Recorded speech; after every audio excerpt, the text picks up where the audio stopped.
Buya Hamka atau Haji Abdul Malik Karim Amrullah adalah seorang ulama, sastrawan, dan pejuang kemerdekaan Indonesia yang terkenal.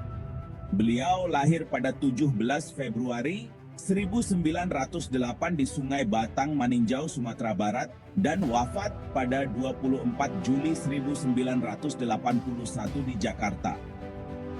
Sosok Buya Hamka dikenal luas sebagai tokoh yang berjasa besar dalam perkembangan Islam di Indonesia, khususnya melalui karya tulisnya, dakwahnya, serta kontribusinya dalam memperjuangkan kemerdekaan Indonesia.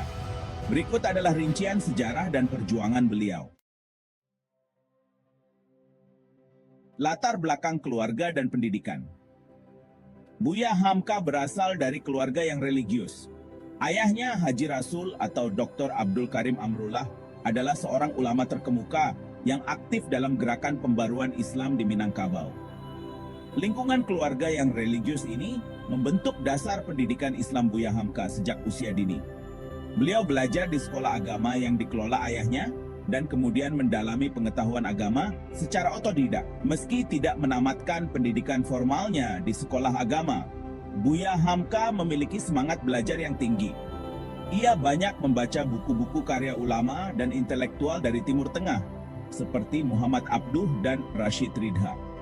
Ia juga tertarik dengan karya sastra Barat dan filsafat, yang turut memperkaya pandangannya. Awal karir sebagai penulis dan sastrawan. Buya Hamka mulai dikenal di dunia sastra sejak usia muda. Karyanya yang terkenal meliputi novel-novel seperti Di Bawah Lindungan Ka'bah yang diterbitkan pada 1938 dan Tenggelamnya Kapal Van der Wijk yang diterbitkan pada 1939. Novel-novel ini menggambarkan kehidupan sosial dan adat istiadat masyarakat Minangkabau, serta mengangkat tema-tema universal seperti cinta, pengorbanan, dan perjuangan hidup. Karya-karya Buya Hamka mendapat tempat di hati masyarakat Indonesia karena mampu menggabungkan nilai-nilai Islam dengan realitas sosial.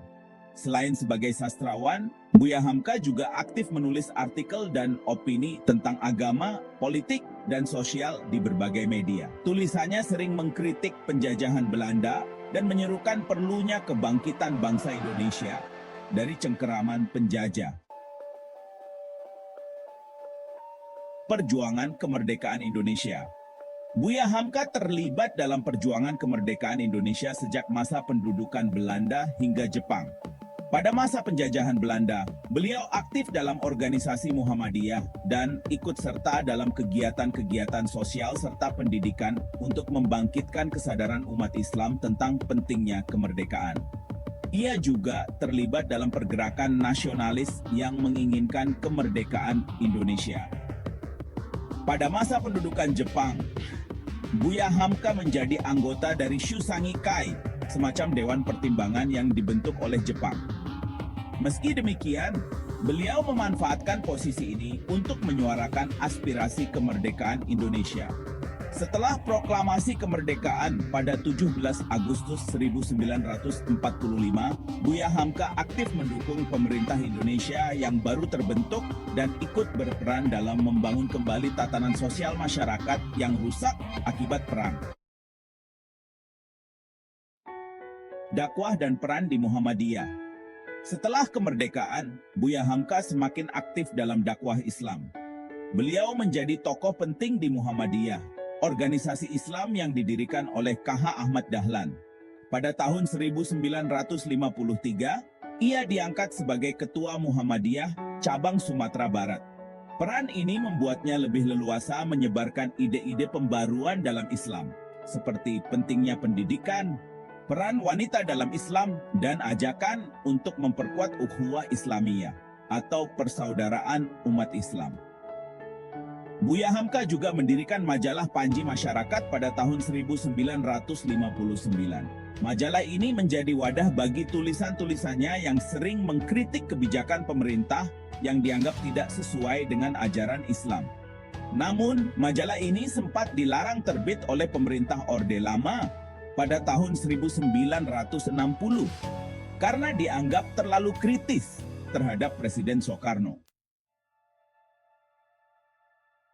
penahanan, dan masa-masa sulit.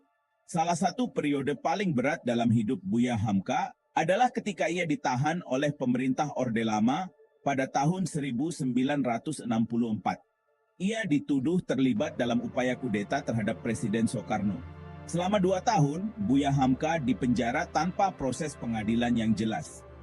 Meskipun demikian, ia tetap teguh dan tidak berhenti berkarya. Di dalam penjara, ia menyelesaikan karya terbesarnya, yaitu Tafsir Al-Quran Al-Azhar, sebuah tafsir yang mendalam dan berisi pandangan Buya Hamka tentang ajaran Islam. Peran pada masa Orde Baru. Setelah jatuhnya Soekarno dan naiknya Soeharto sebagai presiden, Buya Hamka dibebaskan dan kembali aktif di bidang dakwah.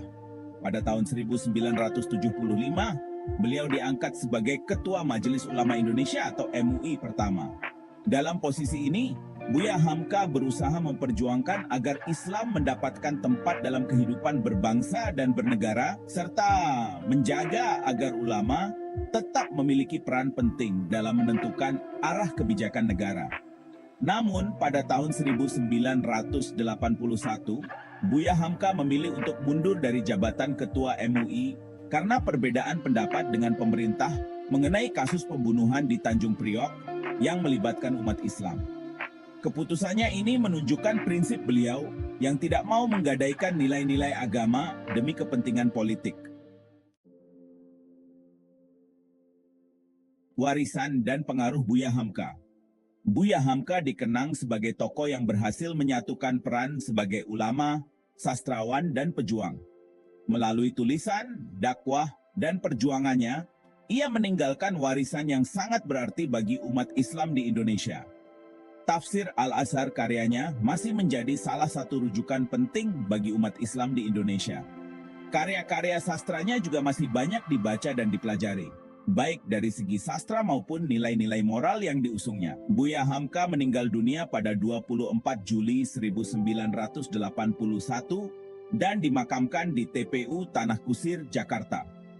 Kepergiannya meninggalkan duka mendalam bagi masyarakat Indonesia, tetapi gagasan dan perjuangannya terus hidup hingga kini. Ia adalah simbol perjuangan dalam mempertahankan kebenaran dan nilai-nilai Islam di tengah-tengah tantangan zaman.